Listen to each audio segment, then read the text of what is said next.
ఒక మాటను చదువుదాం. ఆదికాండం 7వ అధ్యాయము మొదటి వచనం చదువుదాం. ఆదికాండం 7వ అధ్యాయము మొదటి వచనం. యెహోవా, ఈ తరము వారిలో నీవే నా ఎదుట నీతిమంతుడవై ఉండుట చూచితిని గనుక నీవును నీ ఇంటి వారును ఓడలో ప్రవేశించుడి. చిన్న ప్రార్థన. మహాపరిశుద్ధుడు, మహోన్నతుడైన ప్రియ పరలోకపు తండ్రి, ఘనమైన మీ నామమును బట్టి స్తుతులు స్తోత్రాలు చెల్లిస్తున్నాం ప్రభువా.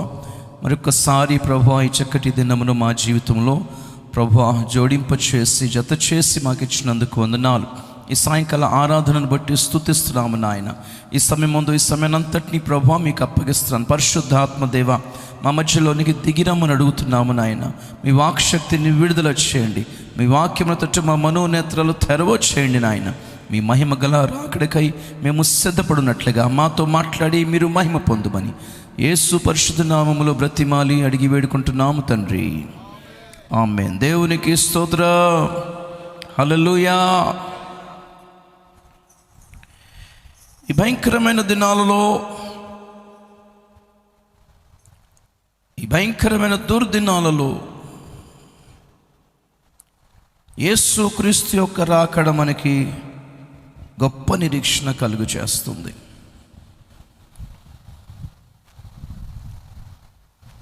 ప్రభు తన రాకడ సూచనలను చెప్పినట్టుగా, రాకడ సూచనలలో ప్రస్తావించినట్టుగా, ఆయన రాకడను గూర్చిన తారీఖు ఏంటో మనకి చెప్పలేదు, కానీ ఆ దినమైనను ఆ గడి అయినను మనకి ఆయన చెప్పలేదు, కానీ ఆ దినాల సముదాయము ఎలాగుంటుందో మాత్రం తెలియజేశాడు. దేవునికి స్తోత్రం.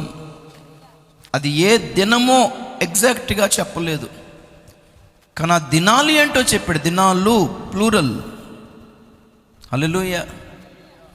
అంటే కొంత హింట్ ఇచ్చాడని అర్థం. సూచనలు అంటే ఏంటి? హింట్ ఇచ్చాడని అర్థం. బాగా స్మార్ట్గా క్లెవర్గా ఉన్న వాళ్ళకి హింట్ సరిపోద్ది. హిందీలో అంటారు కదా, ఏక్ అకల్మంద్ को इशारा काफ़ी है और बेवकूफ़ को डायरेक्ट बोलने से भी नहीं पता चलता. హల్లెలూయా. తెలివైన వాడికి సైకిల్ చేస్తే సరిపోద్దంట, సిగ్నల్ ఇస్తే అర్థమైపోద్దట. అదే తెలివి తక్కువ వాడికి డైరెక్ట్ చెప్పినా ఏంటన్నా అంటాడు గట్టిగా అందరి ముందే. అరే, ఎవరికి తెలియకూడదని నీకు ఇండైరెక్ట్గా చెప్తుంటే. హల్లెలూయా. కొందరు ఉంటారు కదా, భలే చిరాకు తెప్పిస్తారు కొంతమంది. యేసయ్య పరలోకములో ఉన్నాడు, సంఘం భూమి మీద ఉంది. తన రాకడ సమయం అయిపోతుంది, సిద్ధపడండి అని మనకి ఎలా తెలియచేయాలి? ఎలా వాక్యాల్లో ఉన్నాయిలే, అందరికీ వాక్యం తెలిసే అవకాశం లేదు. వాక్యంలో ఉన్నా అది ఎప్పటికి సంబంధించిందో మనకేంట్లే అనుకుంటారు కొంతమంది. పోనీ దర్శనంలో చెప్పిన వాళ్ళు ఉన్నారు కొంతమంది. ప్రభు త్వరగా వస్తున్నాడు అంటే అబ్బో నీకే వచ్చేసిందా దర్శనం అనేటోళ్ళు ఉన్నారు కొంతమంది. మాకు రాలేదే అంటారు కొంతమంది. కాబట్టి అందరికీ అర్థమయ్యేలాగా చెప్పాలి అంటే సూచనలు పెట్టాడు మనకి. హల్లెలూయా, హల్లెలూయా. అన్నిట్లో సూచనలు పెట్టాడు. సంఘములో సూచనలు చూపించాడు, సామాజిక సూచనలు చూపించాడు, ప్రకృతి సూచనలు చూపించాడు, యూదుల్లో కూడా సూచనలు చూపించాడు. అన్నీ నెరవేరుతూ ఉన్నాయి. ఆ దినాలు, ప్రభు రాకడ దినాల్లో సంఘం ఎలాగుంటుందో చెప్పాడు, సమాజం ప్రపంచం ఎలాగుంటుందో చెప్పాడు, ప్రకృతి పరిస్థితులు ఎలాగుంటాయో చెప్పాడు, యూదుల పరిస్థితులు ఎలాగుంటాయో చెప్పాడు. 4 కేటగిరీస్ ఇవి సైన్స్ ఆఫ్ సెకండ్ కమింగ్ విషయంలో. అందులో సామాజిక సూచనల గురించి ప్రస్తావిస్తూ ఆయన అంటాడు, నోవహు దినములు ఎట్లుండెనో. దినములు చూసారు, ద డేస్ ఆఫ్ నోవా. నోవహు దినములు ఎట్లుండెనో, లోతు దినములు ఎట్లుండెనో. హల్లెలూయా. ఏంటి నోవహు దినాల్లో ప్రత్యేకత ఏంటి? Population explosion. ఆ దినములలో నరులు భూమి మీద విస్తరింపనారంభించిరి. మనుషుల ఊహలు, వాళ్ళ ఆలోచనలన్నీ కేవలము చెడ్డవి. దేవుని కుమారులు నరుల కుమార్తెలతో వివాహమాడిరి, తమకు మనస్సుకు వచ్చిన వారిని వివాహమాడిరి. మారల్ వాల్యూస్ పడిపోయాయి. కుటుంబ వ్యవస్థ చెడిపోయింది. భూలోకము చెడిపోయి ఉండెను. ప్రపంచంలో ఉన్న ప్రతి సిస్టమ్ ఈరోజు చెడిపోయింది. ఒక్కటన్నా బాగుందని చెప్పండి, ఒకసారి చూపించండి. రాజకీయ వ్యవస్థ ఏమైనా బాగుందా? పేరుకి మాత్రమే ప్రజాస్వామ్యం. మనం ఓట్లేస్తేనే ఎవరో గెలుస్తున్నారు అనుకుంటున్నారు. లేదు. It's all planned. ఎవరు గెలవాలనుకుంటారో వాళ్ళే గెలుస్తారు. అర్థమవుతుందండి? ఇది కూడా ఈ రియాలిటీ షోస్లో ఆ సింగర్స్ కానీ డ్యాన్సర్స్ కానీ అందరిని అడుగుతారు, మీరు ఓట్లేయండి, మీ ఓట్ చేయండి, అప్పుడు గెలిపేసారు. మీ ఓట్లేమో ఆ డబ్బుల కోసం. మీ డబ్బులు అయిపోవాలి, ఆ సిమ్ము అదంతా మొత్తం ఖతం అయిపోవాలి. వాళ్ళు ఎవరిని గెలిపించాలనుకుంటారో వాళ్ళని గెలిపించే టెక్నిక్స్ ఉన్నాయి. ఇప్పుడు నేను చెప్పడానికి టైం లేదు, కానీ అవసరం లేదు కూడా. అనవసరమైన విషయాలు మనకి ఎందుకు, కానీ అర్థం చేసుకోండి మీరు. We're not the kings here, we're not the choosers here, only voters. ఎవరు ఎలా గెలుస్తారు? అందుకే అమెరికాలో ఒక స్లోగన్ ఉంది, presidents are not elected, they are selected అంటారు. ఎవ్రీ ప్రపంచంలో ప్రతి దేశంలో ఉన్న గవర్నమెంట్ కూడా ఇప్పుడు పప్పెట్స్ మాత్రమే. కేవలము ఏమంటారు పప్పెట్స్ని? కీలుబొమ్మలు మాత్రమే. ఎవరో ఆడిస్తున్నారు వాళ్ళను బ్యాక్గ్రౌండ్గా ఉండి. కాబట్టి రాజకీయ వ్యవస్థ చెడిపోయింది, విద్య వ్యవస్థ చెడిపోయింది, వైద్య వ్యవస్థ చెడిపోయింది, మత వ్యవస్థ చెడిపోయింది, ఆర్థిక వ్యవస్థ చెడిపోయింది, కుటుంబ వ్యవస్థ, వివాహ వ్యవస్థ చెడిపోయింది. Every issues in the society has been corrupted completely. భూమి చెడిపోయి ఉండెను. నోవహు దినాలంటే ఇవి.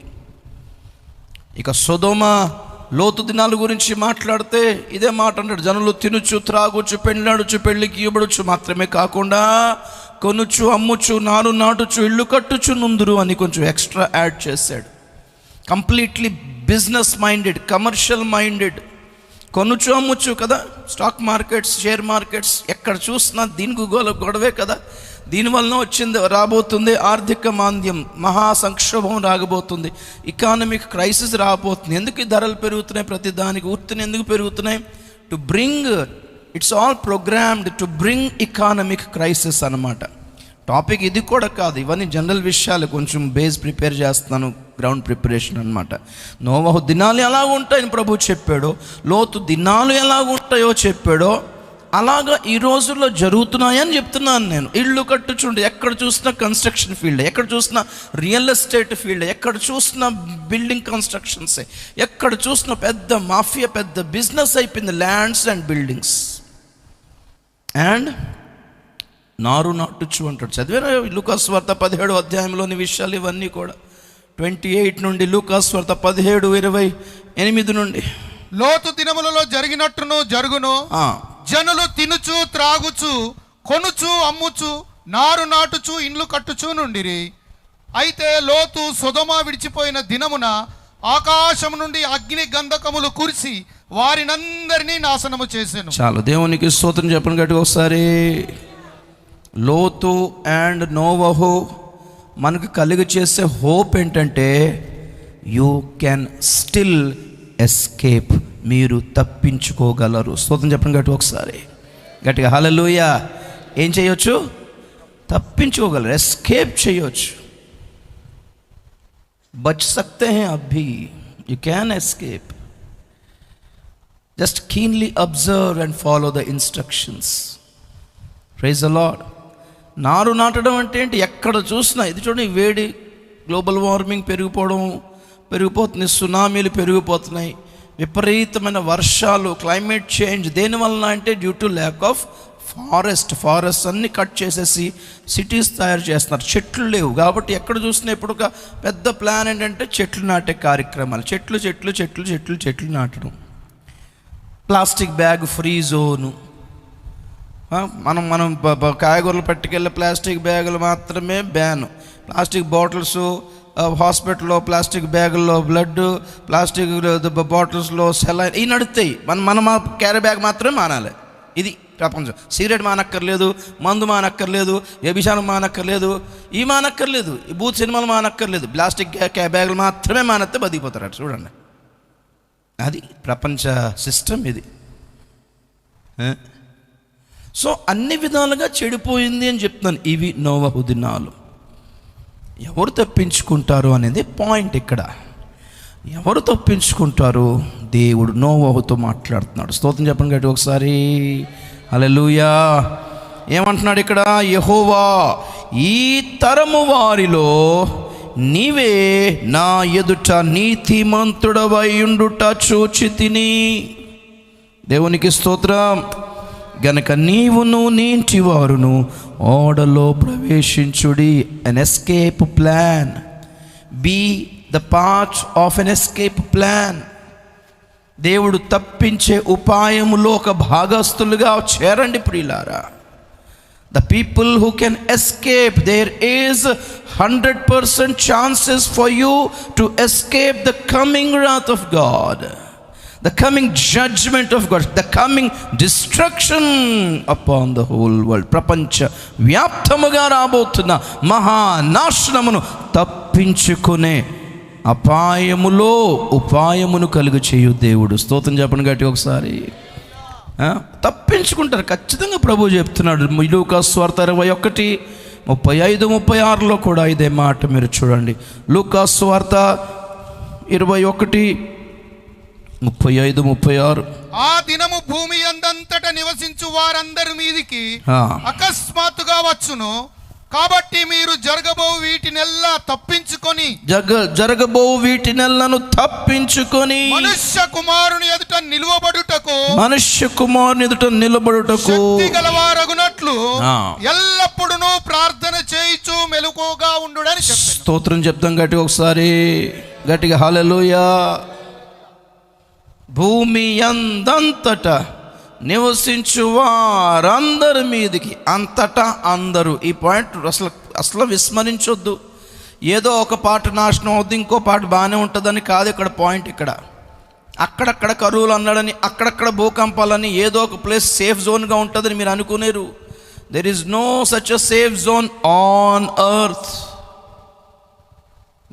భూమి మీద సేఫ్ జోన్ ఏమీ లేదు. భూమి అందంతటా నివసించు వారందరి మీదికి ఆ దినము అకస్మాత్తుగా వచ్చును.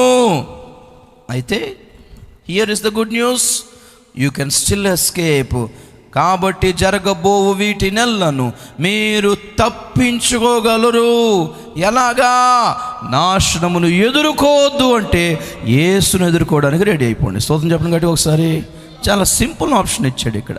దేని కొరకు అంటే తప్పించుకోవడానికే. దీన్ని ఎదుట నిలబడొద్దు బాబోయ్, తట్టుకోలేమనుకున్నప్పుడు మీరేం చేయాలంటే మనుష్య కుమారుని ఎదుట నిలబడడానికి శక్తి గలవారగునట్లు, అర్హత సంపాదించినట్లు, యోగ్యత సంపాదించినట్లు, సిద్ధపాటు కలుగునట్లుగా మీ ప్రార్థనలు అలా ఉండాలి. మీ వర్తమానాలు మీకు అటువంటి మెలకువతనం కలుగచేయాలి, అటువంటి అవేర్నెస్ కలుగచేయాలి. What does it mean by మెలకువ?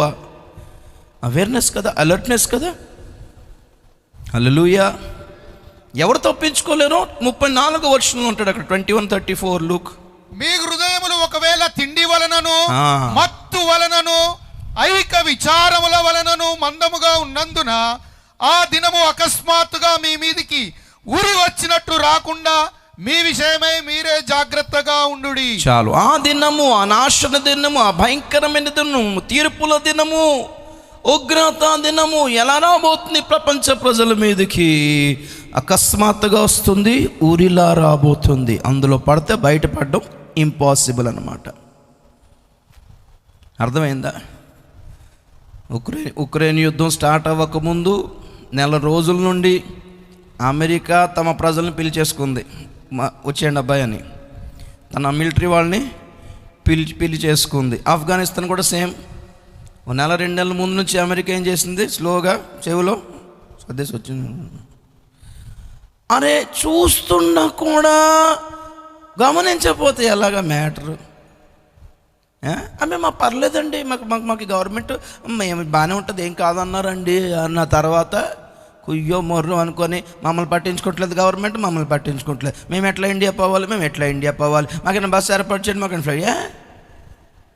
పరిస్థితులు బాగున్నప్పుడు సర్దుకోవడం పాపమా? పరిస్థితులు అలారం ఎన్ని గంటలు మోగాలి? 5 గంటలకు ట్రైన్, తెల్లారుజాము 5 గంటలకు ట్రైన్ అంటే 5 గంటలు మోగాలా? గంట ముందు మోగాలి. నార్మల్గా ఉన్నప్పుడే మీకు సర్దుకోవడానికి ఫ్రీ టైం ఉంటుందని. రేపే నాశనం అయిపోతాను అనట్లేదు కదా మనం ఇక్కడ. రేపే ప్రభు రాకడ వచ్చేద్దాను అనట్లేదు కదా. 1 సంవత్సరం 2 సంవత్సరాలు 10 సంవత్సరాల ముందు రెడీగా ఉండడం తప్ప. రాకడ ప్రసంగాలు లేవు ఎక్కడ. అదో రాకడ ప్రసంగం చేస్తే నిజంగా వచ్చేస్తాడని భయపడుతున్నారో ఏంటో. దేవునికి స్తోత్రం చెప్తుంది గట్టిగా ఒకసారి. అదేంటో మరి ఇంత కంగారు ఎందుకో, ఇంత గాబరం ఎందుకో? ప్రభు రాకడ గురించి చెప్పడానికి వీలు లేదు ఇప్పుడు. అప్పుడు వచ్చేస్తాడేమో తొందరగా. చాలా పనులు ఉన్నాయి మనకి ఇక్కడ. వామ్మో, దేని బట్టి మైండ్ అంతా దేంతో బిజీ అయిపోయిందంటే తిండి, మత్తు, ఐహిక విచారం. ఈ 3 పాపాలు కావు. ఏది పాపం కాదో దాంతో కూడా రాకడ మిస్ అయిపోయే అవకాశం ఉందంటే మీరు ఆలోచించండి ఎంత డేంజర్ ఇది. ఏది పాపం కాదు, పాపం చేసినందుకు ఉండిపోయారంటే తర్వాత సంగతి. దాని గురించి చెప్తున్నప్పుడు మన టాపిక్ అదే. ఇక్కడ simple reason to be left behind missing the rapture is due to the mind set of food, sleep and livelihood. జీవన వ్యాపారం, సంపాదించాలి, కట్టాలి, ఇల్లు కట్టాలి, ల్యాండ్ కొనాలి, ఇన్సూరెన్స్ని పెట్టాలి, ఫిక్స్డ్ డిపాజిట్లు చేయాలి, పిల్లల్ని సెటిల్మెంట్లు చేయించాలి. పెద్ద పాపాలేం కాదులండి, అందరికీ ఉండాల్సినవే. తిండిలేతే చచ్చిపోమా. ప్రభు రాకడ వస్తున్నాను తినొద్దండి, కానీ దీని స్తోత్రం చెప్తుంది కాబట్టి ఒకసారి. ఆయన వస్తున్నాను పడుకోవద్దా తినొద్దా? మరి నీ విడ్డూరం కాకపోతే తినండి, త్రాగండి, పడుకోండి, సంపాదించండి. కానీ విచారం ఉంది చూసారా, దాని కొరకైన అబ్సెషన్. ఎంతసేపు లైఫ్లో భూమి మీద సెటిల్ అయిపోవాలి, కెరియర్ బిల్డప్ చేసుకోవాలనే మైండ్ సెట్లో just watch out whether are you missing the rapture. ప్రభుత్వ ఇళ్ల పథకాలలో, ప్రభుత్వాల సబ్సిడీస్లో, ప్రభుత్వాల స్కాలర్షిప్లో, గవర్నమెంట్స్ సప్లై మనకి పంపించే వెల్ఫేర్ ఫండ్స్లో మీ పేరు లిస్ట్ అవుట్ చేసుకునే ప్రక్రియలో, ఆ అబ్జెషన్లో, ఆ గాబరాలో ఎక్కడో ఉండాల్సిన పేరు మిస్ అయిపోతున్నామో చూసుకోండి ఒకసారి. దేవునికి స్తోత్రం కలుగును గాక. గట్టిగా హల్లెలూయా, హల్లెలూయా. తిండి వలనను, మత్తు వలన, ఐహిక విచారముల వలనను మందముగా ఉన్నందున. వాట్ ఇస్ మందం? థిక్నెస్. బాగా తిన్నాను అనుకోండి, ఒళ్ళు పెరుగుతుంది, అది స్కిన్ మందం. ఇక్కడ స్కిన్ మందం గురించి అంటలేదు. పాపం మీరు లావ్ అయినా పర్లేదు, కానీ హృదయం అలాగ అయిపోకూడదు చూసుకోండి అన్నాడు. దేవుని స్తోత్రం చెప్పండి ఒకసారి. ఎంత టెన్షన్, ఎక్కడ చూసినా యోగా, ధ్యాన, ఎక్సర్సైజ్ కేంద్రాలు. సన్నం అయిపోవాలి ఇప్పుడు అర్జెంటుగా. ఏం చేయాలో అర్థం కాదు. తుడిగాలతో ఎగిరిపోవాలన్నమాట సూపర్ మ్యాన్ లాగా. అంత సన్నమై ఏం చేయాలి ఇప్పుడు మనకు తెలీదు. అర్థమైందా? ఇప్పుడు అంతా యోగా ధ్యానాలు చేసేప్పుడు 1000 బతికి చేసేదే ఉంది భూమి మీద. అది దానికి కూడా ఐడియా లేదు. మళ్ళీ పచ్చగడ్డ తిని డైట్ మెయింటైన్ చేసి ఒట్టి పచ్చగడ్డ తిని ఆవుల్లాగా, గేదెల్లాగా ఏం చేయాలి ఇప్పుడు బతికి? శరీరం కోసం తప్పని చూడండి. స్లిమ్ అయిపోవాలి, కొలెస్ట్రాల్ తగ్గాలి, కిడ్నీస్ బాగుండాలి, మంచిదే. హెల్త్ కాన్షియస్ ఉండడం కంటే ఎక్కువ కొంచెం స్పిరిచువల్ కాన్షియస్నెస్ చాలా అవసరం ఇక్కడ. హల్లెలూయా. ఆ మెలకువ కావాలి. ఆ మెలకువ చూసారా? హెల్త్ కాన్షియస్ ఉన్న వాళ్ళకి మంచి భోజనాలు పెట్టేసరికి సడన్గా చికెన్ చూసినట్టు అమ్మో అంటారు. సలాడ్ అయితే ఓకేనండి, పెరుగు సలాడ్ అయితే ఓకే, బిర్యానీ అమ్మో ఆయిల్ ఆయిల్ ఆయిల్. ఈ హెల్త్ కాన్షియస్. అలాగే ఉపదేశం కూడా చూసుకోండి, ఏది వినాలో ఏది వినకూడదో చూసుకోండి ఒకసారి. ఆ స్పిరిచువల్ కాన్షియస్నెస్ లేదు, ఆ మెలకు లేదు. మళ్ళీ ఏదైనా వాక్యమే కదండి, ఏదైనా సంఘమేనండి, ఏదైనా ప్రసంగమేనండి.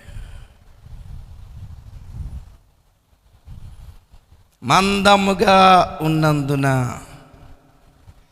మందం బాగా స్కిన్ అంత లావు మందం అయిపోయింది అనుకోండి, కొందరికి దోమ కొట్టినా తెలీదు, మేకు గుచ్చినా తెలీదు. ఆ దోమలు ఇంతంత లావు అయిపోయి ఉంటాయి. అది ఎప్పుడు కుట్టి ఎప్పుడు వెళ్ళిపోయిందో తెలియదు, ఇంత లావు దొద్దురుచ్చి ఉంటుంది. ఏమైందన్నట్టే ఏమో నాకు కూడా తెలియదు. అంత హాయిగా ఉన్నావా నువ్వు? అంత ఫీలింగ్ లేకుండా ఎలా ఉన్నావు? కొందరు ఇంత బలమైన వాక్యం మాట్లాడుతున్నా కొందరికేమో గుచ్చుకుంటూ ఉంటుంది, కొంత చాలా కూల్, చాలా నార్మల్ అంది, పెద్ద ఫరక్ నీ పడతా. దేవుడా, అందుకే మనకు సేవకులు ఉపవాసాలు పెడుతుంటారు అప్పుడప్పుడు. కొంచెం అలాగా హృదయం మందగించవద్దు. దేవునికి స్తోత్రం చెప్తాం కనుక ఒకసారి. మందం అయిపోతే రాటు తేలిపోతే ఫీలింగ్ తెలియదు. అర్థమైందా? ఫీల్ తెలియదు, అస్సలు ఫీలింగ్స్ తెలియవు. అలాంటి స్థితి రావద్దు. సో ఈ జనము, ఈ తరము చాలా హారిబుల్, టెర్రిబుల్ తరం అనమాట. This generation is totally corrupted generation. ఈ తరము వారిలో ఎవరు రాకడలో తప్పించుకుంటారో తెలుసా? ఎవరు ర్యాప్చర్లో పాలిభాగస్తులై తప్పించుకుంటారో తెలుసా? నోవహుతో దేవుడు అంటున్నాడు, ఈ తరము వారిలో నీవే నీతిమంతుడు అయి ఉన్నావు గనుక. హల్లెలూయా. చదవండి ఆదికాండం 7వ అధ్యాయం 7వ వచనంలో 7:7. అప్పుడు నోవాహును అతనితో కూడా అతని కుమారులను అతని భార్యయు అతని కోడన్రును ఆ ప్రవాహ జలములను తప్పించుకొనుటకై ఆ ఓడలో ప్రవేశించి. హల్లెలూయా. పెద్ద సేవకులు మనకి అప్పట్లో నేర్పించారు. ఓడ అంటే రక్షణ, ఓడ అంటే సంఘము, ఓడ అంటే సహవాసము, ఓడ అంటే సన్నిధి, దేవుని సన్నిధి. ఎవరు అందులో ఉంటారో వారే తప్పించుకుంటారు. ఎంత ఘనుడు నోవాహు అంటే తన కుటుంబాన్ని, తనే కాదు తన కుటుంబాన్ని కూడా సెక్యూర్ చేయగలిగాడు. స్తోత్రం చెప్తాం గట్టిగా ఒకసారి. హల్లెలూయా. మీ ఫ్యామిలీకి ఏదన్నా మీరు చేయగలిగితే ఇటువంటి ఇన్సూరెన్స్ సంపాదించండి. అర్థమైందా? LIC అంటే ఏంటి? Life insurance corporation. ఏజెంట్లు వెంట పడతారు, చేయించుకున్నారా సార్, చేయించుకున్నారు సార్. దాని లాభం ఎలా చెప్పాలంటే, మీరు పోతే అని మొదలు పెడతాడు. వా అమ్మో, అర్థమైంది దాన్ని. సేవకులు కూడా LIC ఏజెంట్లే. దేవుని స్తోత్రం చెప్తాం గట్టిగా ఒకసారి. అయితే మీరు వేరువేరుగా అనుకోకండి. సేవకులు అప్లై చేయమనే LIC ఏంటో తెలుసా? Life in Christ. చెప్పలు కొట్టండి గట్టిగా ఒకసారి. క్రీస్తులో నీ జీవితం ఉంటే, ఇప్పుడు LIC యొక్క ట్యాగ్ లైన్ ఏంటి? జిందగీకే సాత్ भी जिंदगी के बाद भी. अभी जिंदगी के बाद किसको देगा? जो गया उसको तो नहीं देगा ना, जो बाकी रहेगा उसको दिया जाएगा. మీరు పోతే మిగిలిన వాళ్ళకి ఇస్తారు. అది LIC. కానీ సేవకులు ప్రకటించే సువార్తలు LIC ఏంటో తెలుసా? వాస్తవంగా జిందగీకే సాత్ भी जिंदगी के बाद भी యేసు నీకు తోడుగా ఉంటాడు. స్తోత్రం చెప్పండి ఒకసారి. అక్కడ అప్లై చేయకపోయినా పర్లేదు, ఈ LIC అప్లై చేసుకోండి ఒక్కసారి. హల్లెలూయా. నీకు నీ కుటుంబానికి క్షేమం, అది నీకు నీ కుటుంబానికి ఇటర్నల్ సెక్యూరిటీ కదా. అటువంటి తండ్రిగా మారుదుముగాక, వారి పిల్లలకి అటువంటి సెక్యూరిటీ ఇద్దుముగాక, ఆ రక్షణ ఇద్దుముగాక. ఆస్తులు డబ్బులు ఇవ్వలేకపోయినా దేవునితో సంబంధం కలిపిపోదుగాక. స్తోత్రం గట్టిగా ఒకసారి గట్టిగా హల్లెలూయా. ఈ తరము వారిలో 6వ అధ్యాయంలో కూర్చోండి. 6వ అధ్యాయము 9వ వచనంలో ఆదికాండం. నోవాహు వంశావళి ఇదే. నోవాహు నీతిపరుడును తన తరములో నిందారహితుడునై ఉండెను. నోవాహు దేవునితో కూడా నడిచినవాడు. చాలు, దేవునికి స్తోత్రం చెప్తాం గట్టిగా ఒకసారి. సో ఈ పూట మనకి కావాల్సిన పాయింట్ ఏంటంటే, ద జనరేషన్ ఆఫ్ నోవా, నోవాహు యొక్క తరం ఎలాగుంది? ఎందుకంటే ఎంత దేవుడు స్టడీ చేయకపోతే నోవాహుని ఫ్యామిలీని సేవ్ చేసుకున్నాడు. ఆ కాలంలో భూమి మీద నరులు విస్తరింపనారంభించారు. ఎన్ని వందల వేల మంది ఉన్నారో మనకి తెలియదు. అంతమందిలో దేవుడు నోటీస్ చేశాడంటే ఒక పర్సన్ని అండ్ అతని ఫ్యామిలీని. It's really a big thing అన్నమాట. ఇంత మహాగుంపులో నన్ను ఎడబట్టించుకుంటాడు లేదు దేవుడు అని ఎప్పుడూ అనుకోవద్దు. ఆయన దృష్టి చాలా సూక్ష్మమైనది. టెలిస్కోపిక్ నేత్రాలు అయినవి, మైక్రోస్కోపిక్ చూపులు అయినవి. స్తోత్రం చెప్తాం కాబట్టి ఒకసారి. మన బ్రెయిన్ మాత్రం కాదు స్కాన్ చేసేది, ఊహలు కూడా స్కాన్ చేసేస్తాడు ఆయన. అంత షార్ప్ అండ్ పవర్ఫుల్ ఐజ్ ఆయనవి. దేవునికి స్తోత్రం కలిగాక. హృదయములోని తలంపులలోని ఊహను కూడా యెహోవా చూచి అంటాడు. చదవండి అన్నమాట 6:5. నరుల చెడుతనము భూమి మీద గొప్పదనియు వారి హృదయం యొక్క తలంపులలోని ఊహ అంతయు ఎల్లప్పుడు కేవలము చెడ్డదనియు యెహోవా చూచి. యెహోవా చూచి. చూసారా ఏం చూసేసాడు? క్రియలా, పనులా? హృదయములో తలంపులు అంటే చాలా దీర్ఘంగా ఉంటాయి, ఊహలు మాత్రం ఆన్ ద స్పాట్ వచ్చి పోయేవి కదా. ఊహ అంటే ఎలా ఉంటుంది చెప్పండి సరే. ఒక సెకండ్, ఒక 2-3 క్షణాల్లో వచ్చి పోయేవి, అది జస్ట్ పాస్ అయిపోయేవి. ఇమాజినేషన్స్ అనేవి it just passes through our thoughts అన్నమాట. ఊహలు కూడా స్కాన్ చేసేసి అన్నాడు, స్కాన్ చేసి యెహోవా చూచేసాడు అంటే మామూలు విషయం కాదు. మరలా అక్కడ 12 వచనం చూడండి సరే. దేవుడు భూలోకమును చూచినప్పుడు చెడిపోయి ఉండెను. చాలు, చూసారా చూచి. దేవుడా, people think God never cares all this. దేవుడు చూడట్లేదు అనుకుంటారు, పట్టించుకోవట్లేదు అనుకుంటారు, ఆయనకేం సంబంధం లేదు అనుకుంటారు. ఇది మన పర్సనల్ లైఫ్ అనుకుంటున్నారు చాలా. దేవుడు చూచి డిసిషన్ తీసుకుంటాడండి, చూడకుండా డిసిషన్ తీసుకుంటాడు ఆయన. దేవునికి స్తోత్రం కలిగాక. ఆ చూచి అన్న మాట ఎంత విచిత్రం ఏంటో తెలుసా? వాళ్ళ తలంపులోని ఊహలే కాదు, అబ్రహామును దీవించేటప్పుడు కూడా అక్కడ ఒక మాట అంటాడు దేవుడు. 18వ అధ్యాయంలో ఆదికాండము 18లో చాలా స్టన్నింగ్ స్టేట్మెంట్ అది.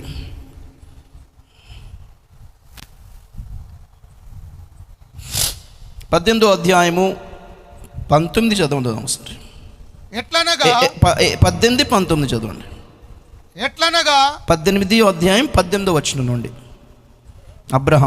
అబ్రహాము నిశ్చయముగా బలము గల గొప్ప జనమగును, అతని మూలముగా భూమిలోని సమస్త జనములను ఆశీర్వదింపబడును. ఎట్లనగా యెహోవా అబ్రహామును గూర్చి చెప్పినది అతనికి కలుగజేయినట్లు తన తరువాత తన పిల్లలను తన ఇంటివారును నీతి న్యాయములు జరిగించుచు యెహోవా మార్గమును గైకొనుటకు అతడు వారికి ఆజ్ఞాపించున్నట్లు నేను అతనిని ఎరిగి ఉన్నానెను. నిజంగా చెప్పండి, ఎంత అర్థమైంది మీకు ఆ మాట? ఏమంటున్నాడు? అబ్రహామును ఆశీర్వదిస్తాను అన్నాడు 18వ వచనంలో. ఎందుకు ఆశీర్వదిస్తానో 19వ వచనంలో ఏమంటున్నాడంటే, ఎట్లనగా యెహోవా అబ్రహాము గూర్చి చెప్పినది అతనికి కలిగి చేయనట్లు తన తర్వాత తన పిల్లలను తన ఇంటివారును నీతి న్యాయములు జరిగించుచు యెహోవా మార్గమును గైకొనుటకు అతడు వారికి ఆజ్ఞాపించినట్లు యెహోవా ముందే ఎరిగెను. వామ్మో, అంటే ఏంటి చెప్పనా? 18వ అధ్యాయంలో ఉన్నావా? పిల్లలు ఎక్కడ పుట్టారు? 21వ అధ్యాయంలో పుట్టాడు. అంటే అబ్రహాంకి ఈ 18వ అధ్యాయంలో వచ్చే సంవత్సరం పిల్లలు పుడతాడని చెప్పాడు. 1 ఇయర్కి ముందే, అబ్రహాముకి పిల్లలు లేకముందే దేవుడు ఫ్యూచర్లో తొంగి చూసి ఏం గమనించాడో తెలుసా? అబ్రహాముకు పిల్లల్నిస్తే అబ్రహాము తన పిల్లలకి గద్దించి బుద్ధి చెప్పి ఏమంటాడంట, ఎక్కడికైనా పోండి కానీ దేవుని ఆజ్ఞలను వదలొద్దు అని తిడుతున్నాడంట. ఆ భవిష్యత్తును చూసి అబ్రహాం పిల్లలు వాళ్ళ ముందు డిసైడ్ చేసుకున్నాడు. చప్పలు కొట్టని గట్టుకు ఒకసారి. నిజంగాను, when God decides, he sees your future also. భవిష్యత్తు కూడా స్కాన్ చేస్తాడు. భవిష్యత్తులో ఇప్పుడు ఇలా ఉన్నాడులే, భవిష్యత్తులో అలా ఉంటాడు చూసేస్తాడు అనమాట. అప్పుడు డిసైడ్ చేస్తాడు దీవించాలా వద్దా ఇతన్ని. అంతే కదా, పిల్లలు కూడా లేకముందు అబ్రహాముకి పిల్లల్ని ఇస్తే అతడు తన పిల్లలకు నీతి న్యాయములు జరిగించినట్లుగా, యెహోవా మార్గములో నడుచున్నట్లుగా, వారికి ఆజ్ఞాపించినట్లుగా నేను ముందే ఎరిగి తిని గనక అబ్రహాముని ఇప్పుడు ఆశీర్వదించుచున్నాను. మన స్టోరీ ఎలా ఉండే చెప్పనా? అబ్రహాం ఆశీర్వాదం ఎంతమందికి కావాలి, ముందుకు వచ్చాను చెయ్యొత్తుందంటే మన స్పీడు అంత ఈజీగా వస్తుందని మనం అనుకుంటుంటాం. స్పీడ్ పరిగెత్తి చెయ్యెత్తి ముందుకు వచ్చేస్తే అబ్రహాంను అలాగే ఆశీర్వదించాడా? Check out your decisions right. నిర్ణయాలు, కమిట్మెంట్స్, మీరు మీ పిల్లలకి బోధించే విషయాలు జాగ్రత్త. ఏం చెప్తున్నాను? దేవుడు చూస్తాడు. నోవహు దినాల్లో వాళ్ళ ఊహలు చూశాడు. భూలోకమును చూచాడు, అది చెడిపోయి ఉండెను. చూచే దేవుడు, గాడ్ సీజ్ ఎవ్రీథింగ్. 53వ కీర్తనలో కూడా ఒక మంచి మాట ఉంటుంది. Praise the Lord. 2వ వచనం నుండి, వివేకము కలిగి దేవుని వెతుకువారు కలరేమో అని దేవుడు ఆకాశం నుండి చూచి నరులను పరిశీలించెను. వారందరూ దారి తొలగి బొత్తిగా చెడియున్నారు, ఒకడును తప్పకుండా అందరును చెడియున్నారు. మేలు చేయువారెవరునూ లేరు, ఒక్కడైనను లేడు. దేవునికి ప్రార్థన చేయక ఆహారము మృంగునట్లుగా నా ప్రజలను మృంగు పాపాత్ములకు తెలివి లేదా? భయకారణము లేని చోట వారు భయప్రాంతులేరు. చాలు, దేవునికి స్తోత్రం చెప్పండి ఒకసారి.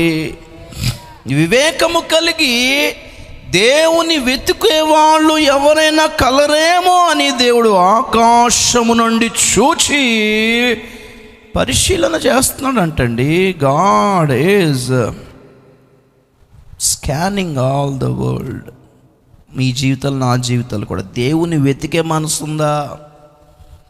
వెతకడం పక్కన పెట్టండి, ఆహారం కూడా ప్రార్థన చేసుకోకుండా తీసుకుంటున్నారంట అలాంటి పెట్టాడు నోట్లో. ప్రార్థన చేయకుండా ఆహారం తీసుకునే వాళ్ళకి తెలివి లేకుండా ఎలా ఉన్నారో అని ఆలోచిస్తున్నాడు అక్కడ. ఇంత దారుణమా? కొంచెం కూడా కృతజ్ఞత లేదా? దేవుడు చూస్తున్నాడనే భయం లేదా?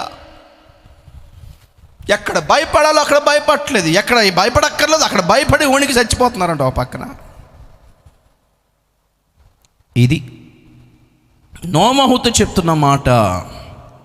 నోవహు విషయములో పరిశుద్ధాత్ముడు చెప్తున్న మాట. తన తరములో నిందారహితుడై ఉండెను, తన తరములో నీతిమంతుడై ఉండెను. అందుకే నోవహును అతని కుటుంబమును దేవుడు తప్పించాను. స్తోత్రం చెప్పండి ఒకసారి. ఈ దినాలు కూడా, ఈ చివరి దినాలు కూడా నోవహు దినాల వల్లనే ఉంటాయని ప్రభు చెప్పినందుకు, ఇంకొక మాటలో మనం ఆలోచిస్తే నోవహు దినాల కంటే 2 అంతల దారుణమైన తరం ఈ తరం, తెలుసా?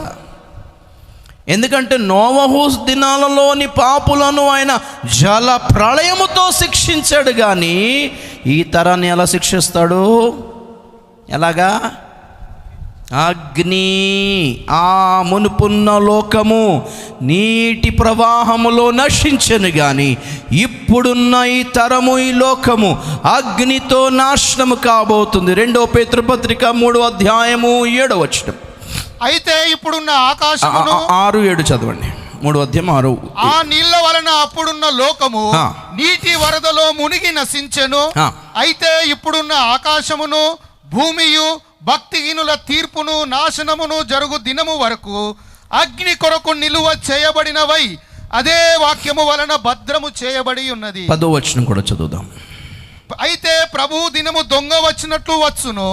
ఆ దినమున ఆకాశములు మహాధ్వనితో గతించిపోవును, పంచభూతములు మిక్కటమైన వేండ్రముతో లయమైపోవును, భూమియు దాని మీదనున్న కృత్యములను కాలిపోవును. చాలు, దేవునికి స్తోత్రం చెప్పండి ఒకసారి. ఇది చూస్తున్నాను, వేడి, ఈ గ్లోబల్ వార్మింగ్, ఈ హీట్ వేవ్. ఓకే, అంటార్క్టికాలోని గ్లేషియర్స్ అన్నీ చాలా వేగంగా కరుగుతున్నాయంట, తెలుసా? అంటార్క్టికాలోని గ్లేషియర్స్ అన్నీ, ఆ మంచు గడ్డలన్నీ, మంచు కొండలన్నీ కరిగి సముద్రంలో కలిసిపోతూ సముద్రం మట్టం రోజు రోజుకి పెరుగుతుంది గనక తక్కువ కాల వ్యవధిలో క్లౌడ్స్ ఫామ్ అయిపోతున్నాయి. అందుకే ప్రతి నెల, ప్రతి వారం ఎక్కడో చోట తుఫాను, వర్షము, వర్షాలు, వట్టిగానే. ఒకప్పుడు వరదలు అంటే ఊర్లే, పల్లెటూర్లు కదా, ఇప్పుడు సిటీలు డెవలప్ అయింది, బాగా సిటీ డెవలప్ అయింది కదా, అందుకని దేవుడు అక్కడ పంపిస్తున్నాడు. ఊర్లలోనేంటి పాపం వరదలు, వానలన్నీ, సిటీలన్నీ. వర్షం నీళ్ళు ఏదో, డ్రైనేజ్ నీళ్ళు ఏదో ఎవరికి తెలియదు, అంత హాయిగా సాగుతుంది. అర్థమవుతుందా? దేని గురించి అంటే గ్లోబల్ వార్మింగ్, అగ్ని.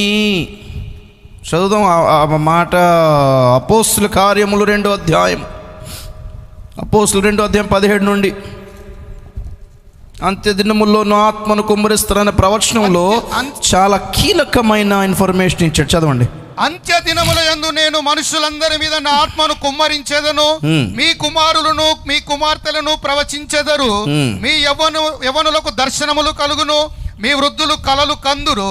ఆ దినములలో నా దాసుల మీదను నా దాసురాండ్ర మీదను నా ఆత్మను కుమ్మరించెదు గనుక వారు ప్రవచించెదరు. పైన ఆకాశమందు చూడండి, పైన ఆకాశమందు మహత్కార్యములను, కింద భూమి మీద సూచక క్రియలను, భూమి మీద సూచక క్రియలను, రక్తమును, అగ్నిని, పొగ ఆవిరిని కలుగజేసేదను. అది రక్తం అంటే యుద్ధం. ఓకే, అగ్ని, పొగ, ఆవిరి, రేడియేషన్, గ్లోబల్ వార్మింగ్. ఇప్పుడు ఆ పైన చెప్పబడిన మాటలో దర్శనములు ప్రవచనములు పలుకుతారంటే ఏంటనుకుంటున్నారు? అసలు ఉద్యోగులతని ప్రవచించడమా? బైబిల్లోని అంత్యకాల ప్రవచనాలు నెరవేరుతున్నాయని ప్రకటిస్తారంట వాళ్ళు. ఏది మరి పరిశుద్ధాత్మ ఎందుకు ఇచ్చాడు? ఎవరికి ఉద్యోగం అవుతుంది, ఎవరికి పెళ్ళి అవుతుంది, ఎవరికి సంతానం ఎప్పుడు కలుగుతుంది, ఈ ప్రవచనాలు చెప్పడానికి, వ్యక్తిగత ప్రవచనాలు చెప్పడానికి కాదు. పరిశుద్ధాత్మ ఇచ్చాడు ఎందుకు అంటే to speak out the Bible prophecies of end times. హెచ్చరిక చేయాలి ప్రజలకి. హాయిగా తిని తాగి సంపాదించి ఇట్ట సాగుతుంది అనుకుంటున్నారు. హెచ్చరిక చేయాలి. ఆ దర్శనము సంపాదించండి యవనస్తులు అని, మీ కుమారులకి కుమార్తెలకు ఆ ప్రవచనమనము. బిబ్లికల్ ప్రాఫెసీ అండి. పర్సనల్ ప్రాఫెసీ ఎవరికి కావాలి? That is not the plan of God. ఎక్కడ పర్సనల్ ప్రాఫెసీ ఎక్కడ చూపించాడు చెప్పాడు? ఒకసారి చెప్పండి అసలు నిజంగాను. న్యూ టెస్టిమెంట్లో ప్రవచన వరాన్ని కేవలం శరీర స్వార్థానికి వాడేసుకుంటున్నారు కదా. ఒకసారి కొటేషన్ పెట్టాను నా స్టేటస్లో. These are the times not to preach individual prophecies but to preach biblical prophecies. పరిశుద్ధాత్మ అందుకే ఇచ్చాడు. సో పాయింట్ నోట్ చేయండి. రక్తము, అగ్ని, పొగ, ఆవిరి. ప్రకృతి ఎలాగా అల్లా కలవరమైపోతుందో దాని పర్యవసానంగా సూర్యుడు నలుపై చంద్రుడు ఎరుపైతే యేసయ్య దిగి రాబోతున్నాడు. స్తోత్రం చెప్పండి గడి ఒకసారి. అంత్యకాలం ముందు ఆత్మను కుమ్మరిస్తానన్న పాయింట్ మాట్లాడుతూ ఎండింగ్ ఎక్కడ చేశాడు? ప్రపంచ నాశనం దగ్గరను యేసయ్య రాకడ దగ్గర క్లోజ్ చేశాడు ఆ ప్రాఫెసీని. ఇక్కడ కానీ ఆ యోవేలు గ్రంథం కానీ సేమ్ థింగ్ కదా. ఆ పై మాట మాత్రమే పట్టుకుంటాం. ఉద్యోగం అంటే బాగా ఆత్మలో ఎండుకొని భాషలో మాట్లాడి మిరకలు చేసుకోవడమేనా? హెచ్చరికలు లేవా? జాగ్రత్త పరచడం లేదా? మనుషుల బుద్ధి, మనుషుల ఆలోచనలు భూ సంబంధమైన వాటి నుండి త్రిప్పి పైన వాటిని వెతికేలా చేయడం కాదా? అందుకే ఈ తరము వారిలో నోవహులాగా నిందారహితులుగా నీతిమంతులుగా ఉంటేనే తప్పించుకుంటారు. స్తోత్రం చెప్పడం గట్టి ఒకసారి. అయితే పాయింట్ ఏంటంటే ఇక్కడ నోవహు కాలం కంటే ఈ తరమే ఇంకా చాలా ఘోరమైనది అంటున్నాను. ఎందుకంటే ఆ కాలాన్నన్నా నీళ్లతో నాశనం చేశాడు, కానీ ఈ కాలాన్ని మాత్రం అగ్నితో నాశనం చేస్తాను అంటున్నాడు. సావే ముందుగా నీళ్ళు బెటరా, అగ్ని బెటరా? ఏదైనా సావే ఆఫ్ కోర్స్, కానీ కొంచెం ఆలోచిస్తే వాటరే బెటర్. ఇంకా అర్థమైందా? అగ్ని హారిబుల్ దెన్ వాటర్స్. నోవహు కాలం కంటే చాలా దారుణమైన తరం ఈ తరం. ఎలాంటి తరమో చూద్దాం ఒక్కసారి. నంబర్ 1 న్యాయాధిపతుల గ్రంథము 2వ అధ్యాయము 10వ వచనం. జడ్జెస్ 2:10. ఆ తరము వారందరూ తమ పితరుల యొద్దకు చేర్చబడిరి. వారి తరువాత యెహోవానైనను ఆయన ఇశ్రాయేలీల కొరకు చేసిన కార్యములనైనను ఎరుగని తరం ఒకటి పుట్టగా. చాలు దాని చూడండి. దేవునికి స్తోత్రం చెప్పండి కదా ఒకసారి. చాలా డేంజరస్, రిడిక్యులస్, హారిబుల్, మిస్చీవస్ జనరేషన్ ఈ జనరేషన్. చూస్తారా నా వైపు? గమనించండి. ఇశ్రాయేలులు ఐగుప్తు దేశం నుండి బయటకు వచ్చి, నాకు నీళ్ళు తెస్తున్నారు, అటే చూస్తారు, నా వైపు చూస్తారు, చెప్పండి ఏంటో.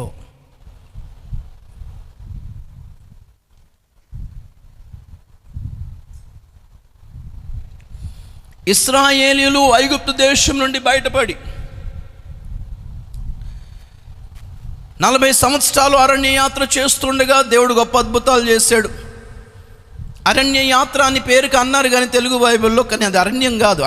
అరణ్యం అంటే మన లెక్క ఏంటి? అడవే కదా. అడవిలో ప్రయాణం చేస్తే చెట్లు ఉంటాయి, మొక్కలు ఉంటాయి, పళ్ళు పలహారాలు ఉంటాయి, నీడ ఉంటుంది, ఏవో జంతువు జింకను కోసుకొని తినొచ్చు. అడవి కాదు అది. ఇట్స్ ప్యూర్లీ విల్డర్నెస్ అనగా డెజర్ట్, ఎడారి. మండు టెండలో కాళ్ళు మండిపోతున్న ఎడారిలో మేఘస్తంభంగా నిలిచినాడు దేవుడు ఆ రోజు వాళ్ళ కోసం. హల్లెలూయా, హల్లెలూయా. ఆ దారంతట్లో రాత్రిపూట వాళ్ళు భయపడతారేమో అని అగ్నిస్తంభంగా నిలబెట్టి లైటింగ్ ఇచ్చిన దేవుడు. దేవునికి స్తోత్రం కలిగిన గాక. లేకపోతే హైవే మీద, రోడ్డు మీద నడిపించాడా దేవుడు వాళ్ళని? మధ్య మధ్యలో ఊర్లో తిన డాబాల దగ్గర ఆపి భోజనాలు పెట్టాడా? ఆప్షన్ లేదు అక్కడ. అరణ్యములో మన్నాతో పోషించిన దేవుడు ఆయన దేవుడు. దేవునికి స్తోత్రం చెప్పడం గట్టి ఒకసారి. హల్లెలూయా. గొప్ప గొప్ప మూర్ఖులైన రాజులను మట్టి కరిపించి వీళ్ళకి దారి క్లియర్ చేసిన దేవుడు ఆయన. దేవునికి స్తోత్రం. A to Z కాపాడుకున్న దేవుడు. వాళ్ళ చెప్పులు కూడా అరిగిపోకుండా చూసుకున్న దేవుడు అండి. వాళ్ళ బట్టలు మాసిపోకుండా చూసుకున్న దేవుడు. వాళ్ళకి దాహం వేస్తే నీళ్ళు ఇచ్చిన దేవుడు, ఆకలి వేస్తే తిండి ఇచ్చిన దేవుడు, భయపడితే ఓదార్చి ధైర్యపరిచిన దేవుడు, నీడనిచ్చిన దేవుడు, వెలుగునిచ్చిన దేవుడు, నడిపించిన దేవుడు, విజయమునిచ్చిన దేవుడు. కనాన్ చేరారండి వీళ్ళంతా కింద మీద పడి. ఇప్పుడు కనాన్ చేరిన తర్వాత, సెటిల్ అయిన తర్వాత ఏం చేయాలి వీళ్ళు? గమనించండి. యెహోవా ఇశ్రాయేలు వారికి చేసిన ఆ కార్యములైనను ఎరుగని తరం ఒకటి పుట్టిందంటండి. ఎందుకు? ఆ అద్భుతాలన్నీ అనుభవించిన తరం అంతా చనిపోయారు. నెక్స్ట్ జనరేషన్ కొత్త ఫ్రెష్ వర్షన్ బయటకు వచ్చింది. ఏంటి ఆ వర్షన్ అంటే, who is God? I don't believe in God, we believe in science. It's ridiculous, it's superstitious. వామ్మో, ఎందుకు ఈ జనరేషన్ తయారైంది ఇలాగ ఈ కాలంలో? Young generation. గాంధీ గారు ఎవరో తెలుసు కానీ యేసు ప్రభు తెలియదు వీళ్ళకి. అర్థమైందా? General knowledge. ఎలాంటి జనరల్ నాలెడ్జ్ అంటే, చిరంజీవి ఎన్ని సినిమాలు చేశాడో చెప్పాలి, అది జనరల్ నాలెడ్జ్. ఇప్పుడు ఏ జ్ఞానం అక్కర్లా. ఫలానా అడ్వర్టైజ్మెంట్లో హీరోని ఏ సబ్బు వాడిందో చెప్పాలి, జనరల్ నాలెడ్జ్ అండి. లేకపోతే మ్యూజిక్ వినిపించి ఈ పాట ఏ సినిమాలో అది చెప్పాలి. ఇదా దేవుడా? ఏం నేర్పుతున్నారు? ఫలానా సినిమా డైరెక్టర్ ఎవరు చెప్పాలి, జనరల్ నాలెడ్జ్. ఇవన్నీ తెలుస్తున్నాయి జనాలకి. నేను ఒక పాస్టర్ గారు ఒకసారి ఎక్కడో హోటల్లో టీ తాగుతున్నాం. ఒక పెద్ద ఆయన, ముసలాయన, వాళ్ళు మనవరాలను ఎత్తుకొని వచ్చాడు అక్కడికి, టిఫిన్ చేస్తున్నాడు. ఆయన న్యూస్ పేపర్ చదువుకుంటే వాళ్ళ పాప ఆ న్యూస్ పేపర్లో ఉన్న సినిమా పోస్టర్ చూసి ఆ హీరోల పేర్లు చెప్పేస్తుంది. చిన్న పాపే. నేనేమో షాక్ అయ్యి చదువుతున్నాను. అరే అంత చిన్న పాప చెప్పేస్తుంది ఏంటంటే, ఆడ తాత ఎంత మురిసిపోయాడు తెలుసా, మా అమ్మాయి ఎన్ని చెప్పేస్తుంది బాబు అంటే. నాతో ఇంకో పాస్టర్ ఉన్నాడు, మామూలు పాస్టర్ కాదు ఆయన. అన్నీ ఆ పిల్లకి తెలిస్తే ఏం లాభం వచ్చిందండి అన్నాడు ఆయన. న్యాయం. మొహం ఆడిపోయింది ఆ తాతగారికి, లేచి వెళ్ళిపోయాడు. అయితే పిల్లలకి అది తెలిస్తే ఏం కావాలండి? ఎందుకు యెహోవానైనను యెహోవా కార్యములైనను ఎరుగని తరం ఎందుకు పుట్టుకొచ్చింది? తప్పు వీళ్ళది కాదు, తప్పు ఎవరిది? పోయేటోళ్ళు పోయేటప్పుడు ఏం చేయాలి? దేవుడి గురించి చెప్పి చచ్చిపోయాల్సింది ఉండేది. అందుకే పదే పదే యోర్దాను దాటించినప్పుడు దేవుడు అన్నాడు, యోర్దాన్ నుంచి రాళ్ళు తీసి 12 రాళ్ళు తీసి అక్కడ పక్కన నిలబెట్టు. నువ్వు ఇక్కడ దారి దాటావు కాబట్టి అక్కడ పక్కన నిలబెట్టు. 12 రాళ్ళు ఎందుకు ప్రభు అంటే, నీకు అనవసరం. రాబోయే తరము వారు ఈ 12 రాళ్ళు ఏమిటివని నిన్ను అడగగా, యెహోవా బాహుబలము చేత మమ్మను దాటించరని నువ్వు చెప్పాలి కదా. హల్లెలూయా. చెప్పదాన్ని దేవుడు నీకు ఎంత సహాయం చేశాడు, నీ చదువులకి ఏం లేనప్పుడు నీకు ఎంత మంచి ఉద్యోగం ఇచ్చాడు, నీకు ఎలా ఇల్లు కట్టి పెట్టాడో చెప్పుకోవద్దా? ఒరే, ఈ గవర్నమెంట్లు నమ్ముకోకరా, నీ సర్టిఫికెట్లు నమ్ముకోకరా, ఈ బ్యాంకులు నమ్ముకోకరా, ఈ ఆర్థిక వ్యవస్థను నమ్ముకోకరా, ఈ హీరోయిన్లు నమ్ముకోకరా, దేవుడు నమ్ముకోరా, ఆయన ఒక్కడే పోషిస్తాడని చెప్పుకోరా. పిల్లలకి ఎంతసేపు career career career, certificate certificate చంపి పాత పెడుతున్నారు పిల్లలందరినీ. దేవుడు కాదా అన్నిటికీ మూలం? ఇక్కడ మీకు నాకు ఇస్తుంది దేవుడు కాదా? ఈరోజు సెటిల్ అవ్వడానికి ఎన్ని తిప్పలు పడుతున్నారో, మరి మన దేవుడితో ఆ కాలంలో అంత తిప్పలు పెట్టలేదు. మరి అవునంటారా కాదంటారా? సమృద్ధి అయిన ఆహారం ఇంట్లో ఉండేది. ఆఫ్ కోర్స్ ఇంత లగ్జరీ లైఫ్, ఇంత ఎలక్ట్రానిక్ డివైసెస్ ఉండేవి కాదు. కష్టాలు పడ్డాం, బాధలు పడ్డారు మన తల్లిదండ్రులు, తాతలు. కానీ ఎప్పుడు కూడా చిచ్చే దరిద్రం జీవితం ఏంటి, చచ్చిపోతే బాగుంటుందని ఎప్పుడు అనుకోలేదండి. స్తోత్రం చెప్పండి ఒకసారి, అడగండి, అమ్మల్ని అడగండి ఒకసారి. కరెంట్ లేదు, ఫ్యాన్ లేదు, గ్యాస్ లేదు, సిలిండర్ లేదు, ఫ్రిడ్జ్ లేదు, టీవీ లేదు, కానీ ఎప్పుడు చచ్చిపోవాలనుకోలేదు మాత్రం. బిందెలతోటి ఎక్కడెక్కడ నుంచో నీళ్లు తీసుకొచ్చి పోషించి పెట్టింది. 10 మంది పిల్లలు కానీ పోషించి, అందరికీ చదివించి, అందరికి పిల్లలు చేసి, అందరికీ మనవరాళ్ళకు కూడా స్నానాలు చేయించి కూర్చుంది ఇప్పటి వరకు ఒక అమ్మ. కానీ ఎప్పుడు దరిద్రం బతికేందుకు చచ్చిపోతే బాగుంటుంది ఎప్పుడు అనుకోలేదు. మీకు గ్యాస్ ఉండి, మీకు టీవీ ఉండి, మీకు ఏసీ ఉండి, వాషింగ్ మిషన్ ఉండి, ఈ గిన్నెలతో మీకు మిషన్ కూడా వచ్చిందంట. స్నానం చేసే మిషన్ కూడా తెప్పించుకోండి, అందులో కూర్చొని ఉండండి అంతే. ఇక అదే తోమి పెడుతుంది మొత్తం. అంత బతకం అయినా ఏంటి బతుకు, చచ్చిపోతామన్నా. సంపాదించి 30,000 రూపాయల జీతం, 30, 60,000, ఒక్కొక్కరు లక్ష సంపాదిస్తున్నారు. 22 సంవత్సరాల పిల్లోడు బెంగళూరులో ఈ సాఫ్ట్వేర్ ఉద్యోగంలో 1,50,000. ఒకసారి ఒక పిల్లోడు ఫోన్ చేస్తాడు వాళ్ళ డాడీకి, నానా అమ్మ డబ్బులు ఎన్ని డబ్బులు నేను ఎప్పుడు చూడలేదు అంటే. 1,00,000 రూపాయలు 21 సంవత్సరాల పిల్లోడికి ఎందుకండి? వాళ్ళ అమ్మ నాన్నకు పంపిద్దామంటే వాళ్ళేమో తక్కువ. వాళ్ళ నాన్న ఏదో ఫారెన్లో జాబు, వాళ్ళ అమ్మ ఏదో పెద్ద గవర్నమెంట్ జాబు, వాళ్ళ డబ్బులు ఎక్కలేదు. కానీ పిల్లోడికి మాత్రం ఇంత డబ్బులు వచ్చరికి ఏం చేయాలి? ఇప్పుడు కాస్ట్లీ ఫోన్ కొనుక్కుంటే కూడా డబ్బులు అయిపోవట్లేదు. ఇక్కడ నెలలో వచ్చేస్తుంది కదా, అప్పుడు ఆ డబ్బులకు తగిన వస్తువులు కొనుక్కోవాలి. కొంచెం డ్రగ్స్, ప్రాస్టిట్యూషను, వ్యభిచారము, జోదం, వీటిలో అలవాటు ఎందుకు పడతారంటే డబ్బులు ఏం చేసుకోవాలి తెలియక. 21 years old బాయ్కి why do he need actually 1,50,000 salary అండి. ఏంటి జనరేషన్, ఏంటి దరిద్రం ఇది, ఏంటి దరిద్రం? రీజనబుల్ కాదు. పిల్లలు బాగా సెటిల్ అయ్యారని మీరు అనుకుంటున్నారా? మీ పిల్లలు దేవునితో జత పడకపోతే ఈ సెటిల్ అయినట్టు కాదు. ఇంకా ఎప్పుడు ఉద్యోగాలు పోతా తెలియదు. ఆర్థిక మాంద్యం అని చెప్పి చూస్తారు. Great research, many people are going to lose jobs, many people are going to lose fixed deposits, insurance అన్నీ ఫెయిల్ అవుతాయి. పిల్లలు మీ ఇన్వెస్ట్మెంట్స్ అన్నీ ఫెయిల్ అవుతాయి. ఏంటనుకుంటున్నారు అసలు? ఇవన్నీ మీరు ఆలోచించకూడదని, ఐపీఎల్ అని, కొత్త సినిమాలని, అర్థమైందా? ఏ టైంలో ఏ సినిమా రిలీజ్ చేయాలో కూడా వాళ్ళ కంట్రోల్లో ఉంటుంది, గవర్నమెంట్ కంట్రోల్లో. మీకు తెలియదు మ్యాటరు. ప్రజల మైండ్స్ని డైవర్ట్ చేయాలంటే ఏదో ఒక భారీ ఉండాలి. ఇక్కడ పెట్రోల్ రేట్ ఇంపార్టెంట్ కాదు, సినిమా రిలీజ్ అయింది అది ఇంపార్టెంట్. ఇక్కడ పెట్రోల్ 150 అయిపోయింది, పెట్రోల్ గ్యాస్ 1000 అయిపోయింది ఎవడో. కానీ సినిమా టికెట్ మాత్రం 5,000 పెట్టుకొడతారు. అంత మహానుభావులు వీళ్ళు. అర్థమైందా? ఎవరు పిచ్చోళ్ళు ఇక్కడ? వామో, ఈ జనరేషన్ని, ఈ లోకాన్ని నమ్ముకొని ఫ్యూచర్ మీద ఆశలు పెట్టుకున్నారా? మేమైతే వెళ్ళిపోవడానికి సిద్ధపడుతున్నామండి. దేవుని స్తోత్రం చెప్పండి గట్టిగా ఒకసారి. ఈ తరము ఎలాంటి తరం? దేవునిని ఎరగని తరం, దేవుడు చేసిన కార్యాలు ఎరగని తరం. ఎంతసేపు కడుపునప్పుడు స్వస్థతలే తప్ప దేవుడు ఎలా పోషించడం పిల్లలకి నేర్పుకోలేని తరం. స్టేజ్ మీద కాదు సాక్ష్యం, పిల్లలకి చెప్పండి సాక్ష్యం. రే దేవుడు కాపాడాడురా, దేవుడు ఆదుకున్నాడురా, దేవుడు ఇచ్చాడురా, ఇదంతా దేవుడిని పట్టుకోరా. రేపొద్దున గవర్నమెంట్ ఫెయిల్ అయిపోయినా, వాళ్ళకి జీతాలు ఇవ్వలేని పరిస్థితుల్లోకి వచ్చినా దేవుడిని పట్టుకుంటే పోషిస్తాడురా.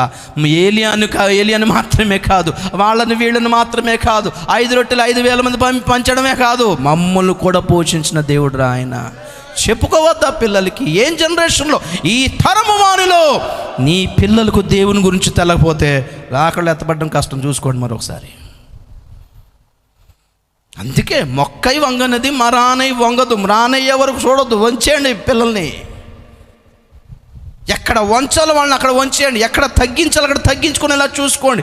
ఎక్కడ ఏ వయసులో ఉన్నప్పుడు దేవునితో జత కట్టాలో అక్కడ కట్టండి పిల్లలకి. 2వ తరం మత్తయి సువార్త 12వ అధ్యాయం 38 నుండి.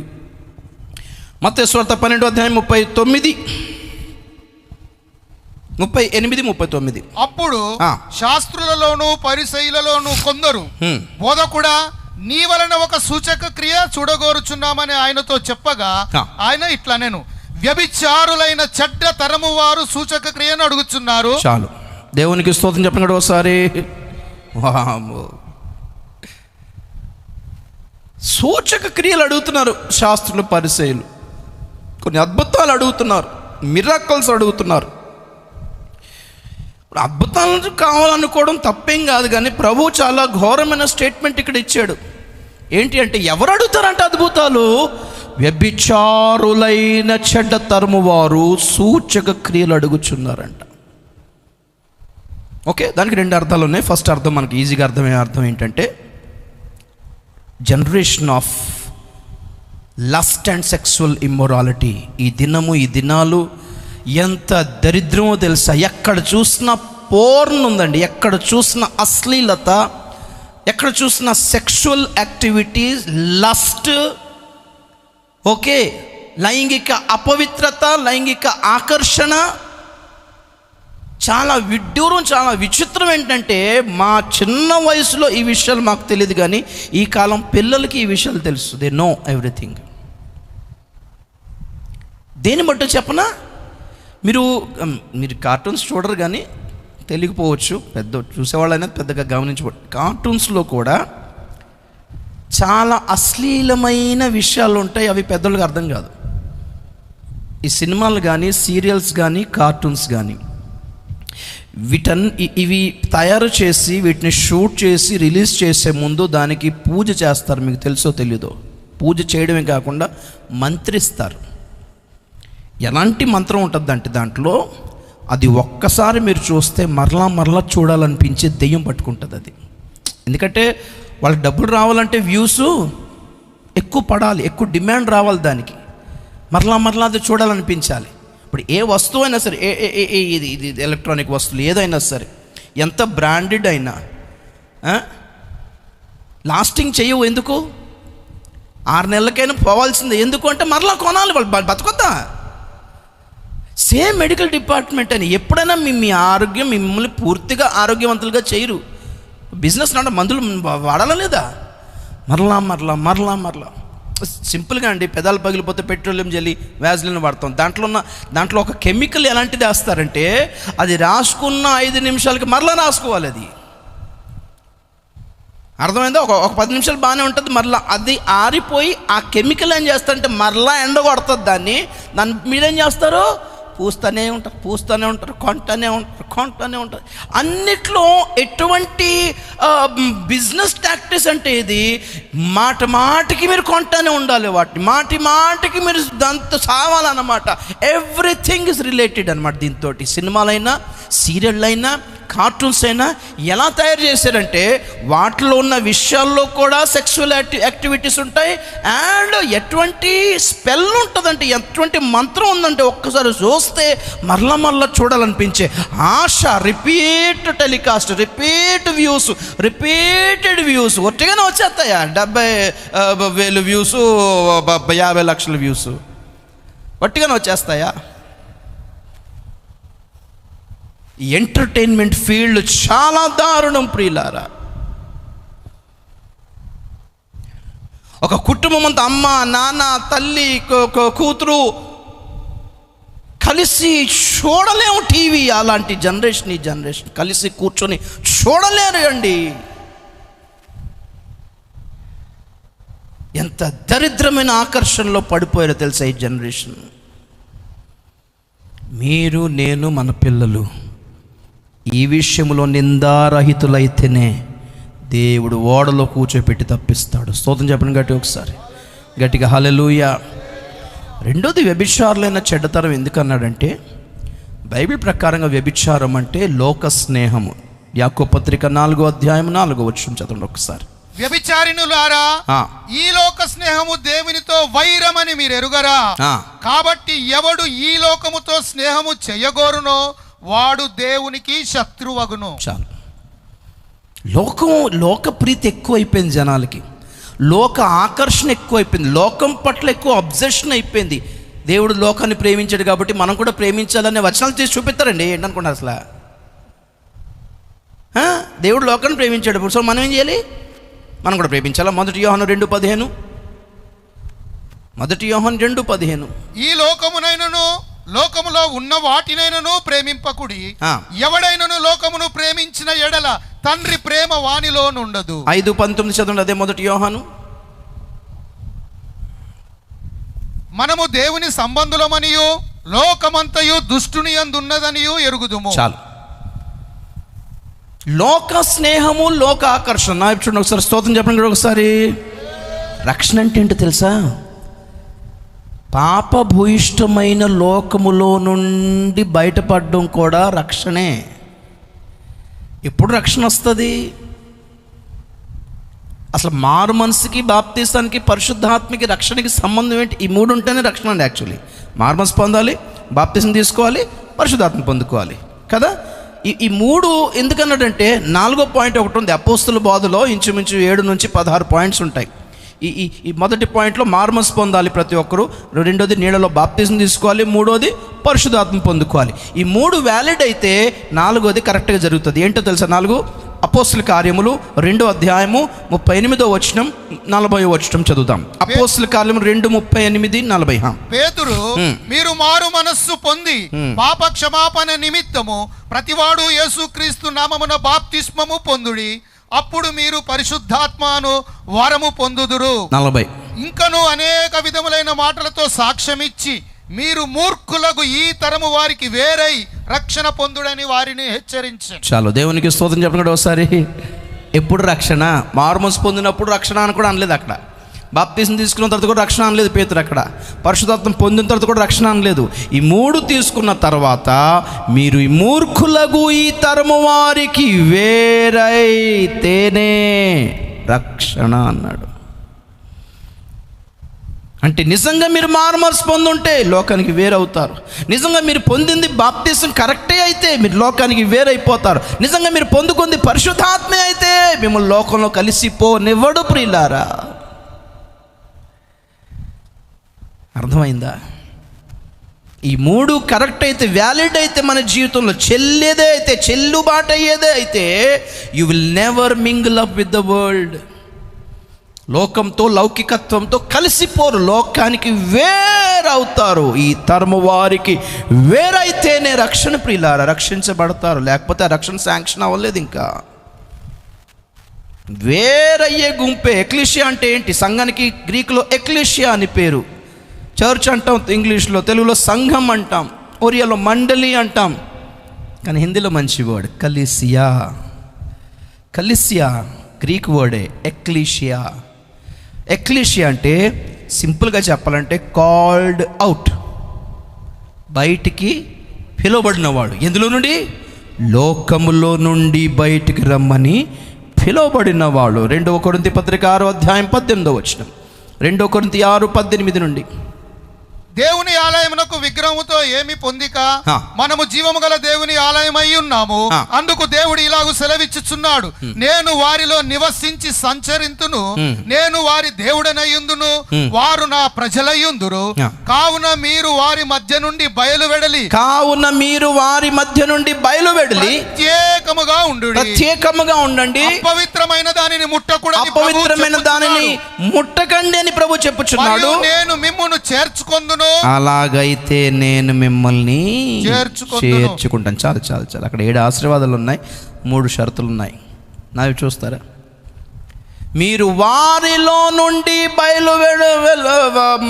వెళ్ళుడి. ఎవరిలో నుండి? 14వ వచనంలో అంటాడు, మీరు అవిశ్వాసులతో జోడుగా ఉండకుడి. వెలుగుకు చీకటికి ఏమి సంబంధము? క్రీస్తుకు బెలియాలకు ఏమి సంబంధము? దేవుని ఆలయానికి విగ్రహాలతో ఏమి సంబంధము? అది వేరు, ఇది వేరు. రెండింటిని కాంప్రమైజ్ చేయలేరు. అటువంటి చీకటితో, అటువంటి దుర్నీతితో, అటువంటి అవిశ్వాసులతో, అటువంటి విగ్రహాలతో, అటువంటి బెలియాలతో నుండి మీరు వేరైపోండి. అప్పుడు నేను మిమ్మల్ని చేర్చుకొని నేను మీకు దేవుణ్ణి అయి ఉంటాను, మీరు నాకు ప్రజలై ఉంటాను, నేను వారిలో నివసించి సంచరింతును, నేను మీకు తండ్రినై ఉంటాను, మీరు నాకు పిల్లలై ఉంటారు. ఇది కండిషన్. ఒట్టిగా అయిపోతుందా? వేరైతేనే దేవునికి సంబంధించిన వాళ్ళం. స్తోత్రం చెప్పండి గట్టి ఒకసారి గట్టిగా హల్లెలూయా. ఎన్ఓసి సర్టిఫికేట్ తెలుసా? No objection certificate. ఒక ల్యాండ్ కొనాలన్నా, ఒక కారు కొనాలన్నా, అది రిజిస్టర్ చేయాలంటే అసలైన ఓనర్ నుండి ఎన్ఓసి తెమ్మంటాడు. అంటే అతను క్లియర్ చేశాడు, నాది కాదు ఇంకా వదిలేసానండి అని అనాలి. అలాగా మనం దేవుని వాళ్ళం అవ్వాలంటే ఇక్కడ దుష్టుడి నుంచి, ఈ లోకం నుండి ఎన్ఓసి తెచ్చుకోవాలి. మనం ఇక్కడ నీకు నా సంబంధం తెంచేసుకున్నాం, ఇప్పుడు ఇక్కడ నుంచి మేము దేవుని సంబంధం అని చెప్పుకోవాలండి. అప్పుడే అలాగైతే నేను ముడతాను ఈ ల్యాండ్ అని అంటామని చెప్పండి. లిటికేటెడ్ డిస్ప్యూట్ అయితే నాకు వద్దంటాం వెంటనే. ఎందుకంటే కొందాం అనేసరికి నలుగురు ఓనర్లు వచ్చి కూర్చుంటాడు, ఇది నాదంటాడు. దాన్ని అనుభవించలేము, దాన్ని అమ్మలేము మనం. అలాంటి డిస్ప్యూటెడ్ ల్యాండ్ని నలుగురు ఓనర్స్ ఉంటారు దానికి. అలా మనం దుష్టునితో కలిసినప్పుడల్లా, మనం దేవుని బిడ్డలు అన్నప్పుడల్లా దుష్టుడు పైకి వెళ్ళేమంటాడు తెలుసా? మామూలు జోలికి నువ్వు ఎందుకు వస్తావు అంటాడు వెళ్ళిపోయి. అవును మరి మామూలు అంతా అంటాడు. సైతం నాకు కూడా రెస్పెక్ట్ ఇస్తున్నారు, అలా అప్పుడప్పుడు నాతో కొంచెం అలా కలుస్తూ ఉంటారు. కాపీరైట్ క్లెయిమింగ్ అండి ఇదంతా. అందుకే రక్షణ అంటే ఏంటి? వాడితో సంబంధం తెంచుకోవడమే కదా. హల్లెలూయా. దుష్టుడితో, దుష్టుని లోకంతో నాకు సంబంధం లేదు ప్రభువా, నేను నీ వాడినే. ఎక్లీషియా లోకానికి వేరైన జనమే, ఈ తరము వారికి వేరైతేనే రక్షణ. ప్రియులారా, సో ఎవరు నీతిమంతులు, ఎవరు నిందారహితులు? నంబర్ 1, యెహోవానైనను యెహోవా చేసిన కార్యములైనను ఎరుగని జనరేషన్ ఇదంతా, తరం ఇదంతా. వాళ్ళకి చెప్పే బిజినెస్ పెట్టుకోకండి, మీరు మీ పిల్లలకు చెప్పుకోండి ఫస్ట్. మన పిల్లల్ని కాపాడుకోలేకపోతే రాకళ్ళు ఎత్తబడడం కష్టం. ప్రియులారా చెప్తున్నాను నేను. మీ పిల్లలు మీ వలన చెడిపోయి ఉంటే కనుక దేవుడు లెక్క అడుగుతాడు. మీకు ఇవ్వడం కంటే పిల్లలు లేని వాళ్ళకి ఇస్తే బాగుండేది కదా అనుకోడా దేవుడు? ఒక్క బిడ్డని ప్రభువా నీ సేవకి ఇచ్చేస్తాను ప్రభువా అని ఎంతమంది అక్క చెల్లెలు ఏడుస్తున్నారో తెలుసా? ఒక్క పిల్లోడైనా సేవకి ఇచ్చావా? ఒక పిల్లోడు కొడుకుని సేవకి ఎవరు, కూతుర్ని సేవకుడికి ఎవరు? చాలా జాగ్రత్తగా మెయింటైన్ చేస్తున్నారు. అందుకే జాబ్ ఉంటాయి కామెంట్స్లో, గవర్నమెంట్ జాబే కావాలి. ఎంత నమ్మకం గవర్నమెంట్ మీద? దేవుడా, ఈ ప్రైవేట్లో ఉన్న వాళ్ళకి బాగున్నారు, ఇంకా ఆటోలు నడిపిన వాళ్ళు బాగానే ఉన్నారు, కిరాణా కొట్టు పెట్టిన వాళ్ళు బాగానే ఉన్నారు. తెలుసా లాక్డౌన్లో మీరు డబ్బులు పట్టుకుని దేశం అంతా తిరుగుతున్నారు బియ్యం కోసం, పాల ప్యాకెట్ కోసం. అర్థమైందా? లాస్ట్కి ఎక్కడో దిక్కడ వడ్డీ కొట్టులో కురుకురేలు దొరికితే తిన్నారు. కానీ కిరాణా కొట్టు పెట్టుకున్నాడు, దుకాణం తీసిన లాభమే, దుకాణం మూసిన లాభమే. ఇంట్లోనే బియ్యం ఉంది, ఇంట్లోనే పప్పు ఉంది, ఇంట్లో చింతపండు ఉంది, ఇంట్లో ఉప్పు ఉంది, ఇంట్లో కారం ఉంది, నూనె ఉంది. మనమేమో తక్కువ చూస్తాం అలాంటి వాళ్ళని. వాళ్ళే హాయిగా బతికారు. దేవుని స్తోత్రం చెప్పండి గట్టుకోసారి గట్టి. అవునా కదా? ఎవరిని తక్కువగా అంచనా చేసుకోవద్దు. ప్రతిసారి జాబ్ మీద డిపెండ్ అవ్వద్దు. Have some own skills. సొంతగా నిలబడండి, సొంతగా స్కిల్స్ సంపాదించండి, సొంతగా బిజినెస్ ఏదైనా చేయండి. నలుగురికి జాబ్స్ తీసుకొచ్చి పెట్టండి, నలుగురు తమ్ముళ్ళని చెల్లెల్ని చేర్చుకుని వాళ్ళు కూడా పని ఇప్పించండి. ఈ కాలంలో జాబ్ ఉండాలి అండ్ సొంత స్కిల్ కూడా ఉండాలి. స్ట్రైకులు ధర్నాలు చేసి గవర్నమెంట్ పట్టించుకోవట్లేదండి. ఎక్కడ పట్టించుకుంటుంది? ఎక్కడున్నాయి ఫండ్స్? అదే చెప్తాను కదా, గవర్నమెంట్స్ అన్నీ ఫెయిల్ అయిపోయి ఏం చేయాలి తెలుసా? ఫ్యూచర్లో ఈ దేశాన్ని మేము నడిపించలేము, మీకు దండం అనే స్థితికి వస్తే అప్పుడు ప్రపంచ గవర్నమెంట్ ఒకటి ఫామ్ అవుద్ది. దానికి దారి తీస్తుంది ఇక్కడ. అర్థమైందా? బ్రిటిష్ వాళ్ళు ఇండియాని విడిచిపెట్టిన తర్వాత ఇండియా ఎలా ఫామ్ అయిందో అనేది హిస్టరీ చదవడం మొన్న స్టడీ చేసాను దాని గురించి. రాజులు పరిపాలించేవాళ్ళు కదా, నిజాం రాజు ఇక్కడ పరిపాలించేవాడు కదా. అలా ఈ రాజుల పరిపాలన ఎలా ముగిసిందో అది చదివితే నిజంగా షాక్ అవుతారు. అదే జరగబోతుంది ఫ్యూచర్లో. మళ్ళీ ఇండియన్ డెమోక్రటిక్ గవర్నమెంట్ తీసుకురావడానికి లోకల్లో ఆయా రాష్ట్రాల్లో అక్కడక్కడ సామ్రాజ్యాలుగా ఈ కాకతీయ సామ్రాజ్యం అని, ఆ విజయనగర సామ్రాజ్యం అని, ఈ మరాఠా సామ్రాజ్యం అని ఎలాగ అంతమయ్యాయి, నిజాం సామ్రాజ్యం ఎలాగ అంతమైందో, ఈ వీళ్ళందరూ ఎలాగ డెమోక్రసీకి ప్రజాస్వామ్యానికి ఏకీభవించేలాగా పరిస్థితులు కలుగజేశారో స్టడీ చేయండి ఒకసారి మీరు. సేమ్ అదే సిచ్యువేషన్ వరల్డ్ గవర్నమెంట్ ఫామ్ చేయడానికి తీసుకొస్తున్నారు. దానికోసమే గవర్నమెంట్స్ ఫెయిల్ అవుతున్నాయి. చూడ్డానికి మనకి ఏమనిపిస్తుంది అంటే, ఇప్పటికీ మన జెండా మనం ఎత్తగలుగుతున్నామంటే సంఘం ప్రార్థన చేస్తుంది కనుక, ఇప్పటికీ ప్రజాస్వామ్యం కొంచెం బతుకుందంటే సంఘం ప్రార్థన చేస్తుంది కనుకనే, ఇప్పటికైనా మీకు డబ్బులుంటే బయట బియ్యం కొనుక్కోగలుగుతున్నారంటే సంఘం ప్రార్థన చేస్తారు కనుకనే. ఫ్యూచర్ ఏంటంటే మీ డబ్బులు చెల్లవు, బయట అవి దొరకవు. చాలా ప్రాసెస్ ఉంటుంది. మీకు ఎక్కడి నుంచి ఏదైనా కావాలంటే గవర్నమెంట్ నుంచే కావాలి. ఆ బియ్యమైనా పంచదారైనా గవర్నమెంటే అమ్ముతుంది, గవర్నమెంటే హ్యాండిల్ చేస్తుంది. బయట ఏ షాప్స్ మీకు దొరకవు. కొనుటకైనను అమ్ముటకైనను అధికారము ఉండదు. డిజిటలైజ్ అయిపోతేనే కానీ మీకు అవకాశం ఉండదు. దానినే 666 ముద్ర అంటున్నాం మనం. ఈ దరిద్రమైన జనరేషన్లో క్షేమాన్ని కోరుకోవడం వేస్ట్ ప్రియులారా. ప్రభు వచ్చేస్తున్నాడు, వెళ్ళిపోదుముగాక. ఆమేన్, హల్లెలూయా. పిల్లలకు అది నేర్పండి. దేవుని పట్టుకున్నాను, ప్రభు అక్కడ వచ్చేస్తే వెళ్ళిపోతాం, మీరు ఉండిపోతే చాలా తిప్పలు పడతారా. వచ్చేయండి ప్రభులోకి వచ్చి జాబ్ చేసుకోండి, తప్పేం లేదు. ప్రభులో ఉండి బిజినెస్ చేసుకోండి, తప్పేం లేదు. ఎప్పటికైనా సెక్యూరిటీ. ఇన్సూరెన్స్ ఏంటి 50 సంవత్సరాల తర్వాత చచ్చిపోయినా ఇప్పటి నుంచే సెక్యూర్ చేసుకుంటున్నామా లేదా? చచ్చిపోయిన తర్వాత కుటుంబానికి కీడు రాకూడదని అంత జాగ్రత్తగా ఆలోచించేవాళ్ళు చచ్చిపోయిన తర్వాత నరకానికి వెళ్ళకూడదని జాగ్రత్తగా ఆలోచించలేకపోతున్నారా? మీరు కానీ మీ పిల్లలకి కానీ రక్షణ పొందారా? పిల్లలు దేవుని తెలుసుకున్నారా? ఊరికే పాస్టర్ గారితో ప్రార్థన, పెద్దవాళ్ళతో ప్రార్థన కాదు, మీరు చేసుకుంటున్నారా? మీరు కూడా చేసుకుని దేవుని నుండి సంపాదించే ఆ లెవెల్కి ఎదిగేలా చూసుకోండి ఒక్కసారి. ఎక్కడ మోకరించినా ప్రార్థన చేసినా, ఎక్కడ నిలబడి ప్రార్థన చేసినా దేవుడు జవాబిచ్చే ఆ సాన్నిహిత్యం సంపాదించండి దేవునితోటి. రెండోది, వ్యభిచారులైన చెడ్డతరం. ఈ అశ్లీల లోకములో ఈ హోమోసెక్సువల్స్, గేస్, ఈ లెస్బియన్స్ పెరిగిపోతున్న ఈ కాలంలో ప్రాస్టిట్యూషన్కి సంపూర్ణమైన లీగల్ రైట్స్ ఇవ్వబోతున్నారు. తెలుసా మీకు? రేపు లాగాలంటే ఇంక అదొకటే ఆప్షన్. ఇప్పుడు జపాన్ లాంటి దేశంలో, నెదర్లాండ్స్ లాంటి దేశంలో ఎవ్రీథింగ్ ఈజ్ నార్మలైజ్డ్. అందుకే అక్కడ రేపులు తగ్గిపోయినట్ట. రేపులు తగ్గిపోయినట్టు వాళ్ళు ఏమైనా మార్మల్స్ పొందారు అనుకుంటున్నారా? లేదు. అన్ని ఇల్లీగల్ యాక్టివిటీస్ని లీగలైజ్ చేశారు. ఇప్పుడు అందరు ప్రాస్టిట్యూట్స్కి ఐడియాలు ఉంటాయి. సెక్షన్ 377 కానీ సెక్షన్ 497 అదే మన ఇండియాలో. అన్ని పాపాలు, అన్ని నేరాలు లీగలైజ్ చేస్తే కేసు లేదు, పోలీసులు లేదు. ఇక్కడ ఫ్యూచర్ అదే. క్రైస్తవులను చంపిన కేసులు ఉండవు. అప్పుడు ఎలా బతుకుతారో చూద్దాం. అందరూ సరే లేచి నిలబడదాం ప్రియులారా. ఈ తరము వారిలో నిందారహితంగా ఉండడం అంటే లోకానికి వేరుగా ఉండడమే. లోక పోకడతో, లోక లైఫ్ స్టైల్తో కలిసిపోకుండా ఉండడమే. మూర్ఖులకు ఈ తరము మూర్ఖత్వపు తరమండి. వారిలో నుండి వేరైతేనే రక్షణ. యేసును సిలువ వేసిన తరం ఇది. రక్షకుడిని సిలువ వేసుకున్న తరం ఇది. బరబ్బాని విడుదల చేసుకున్న తరం. ఒక దుష్టుని విడుదల కొరకు స్ట్రైకులు చేసే తరం అండి ఇది.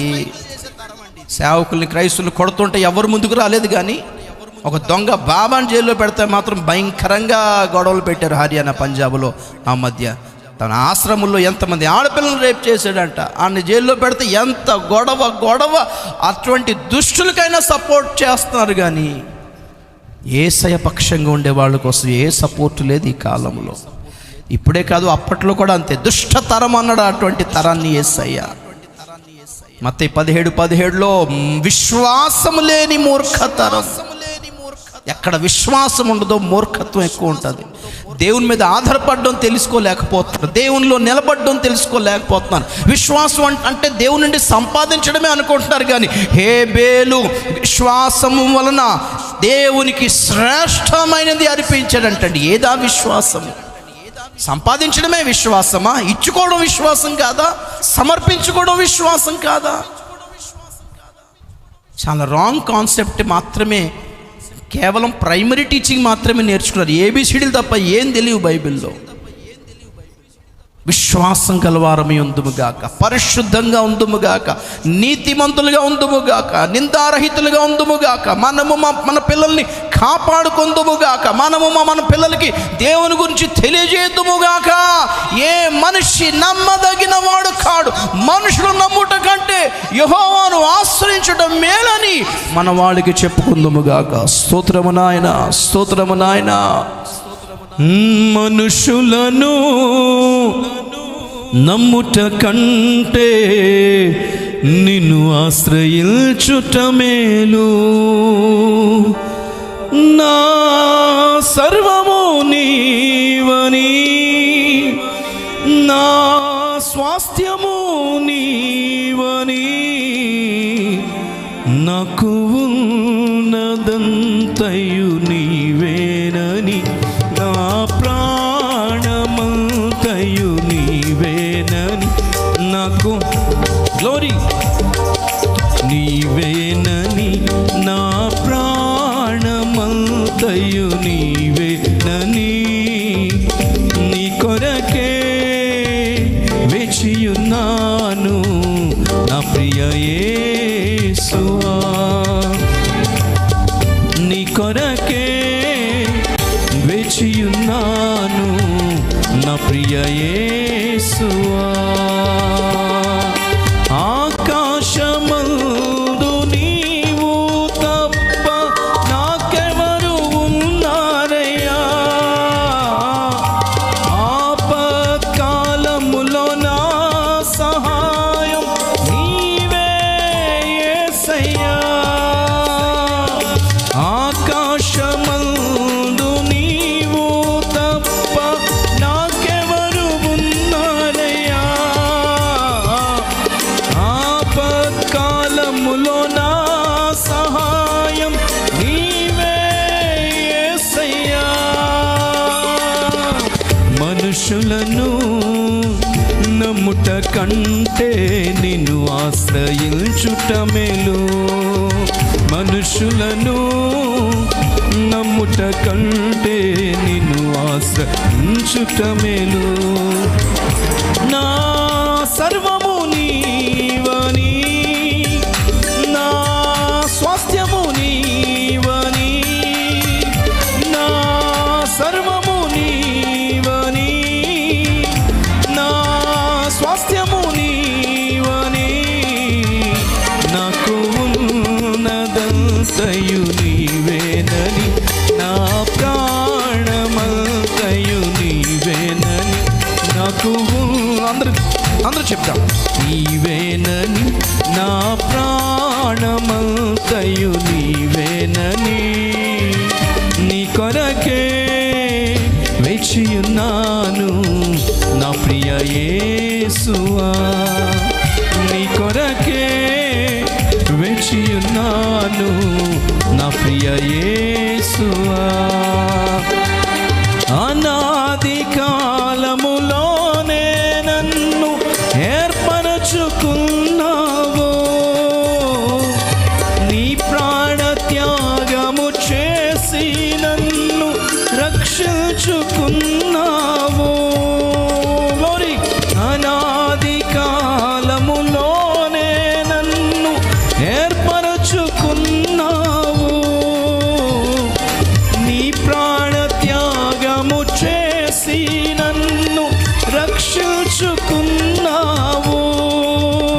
నే బ్రతికేదా నీ కొరకే నా జీవితమంతయు, నే బ్రతికేదా నీ కొరకే నా జీవితమంతయు. అందరూ చెప్తాం. నే బ్రతికేదా నీ కొరకే నా జీవితమంతయు, నే బ్రతికేదా నీ కొరకే నా జీవితమంతయు. నా సర్వము నీవని, నా స్వాస్థ్యము నీవని, నా సర్వము నీవని, నా స్వాస్థ్యము నీవని, నాకు ఉన్నదంతయు నీవేనని,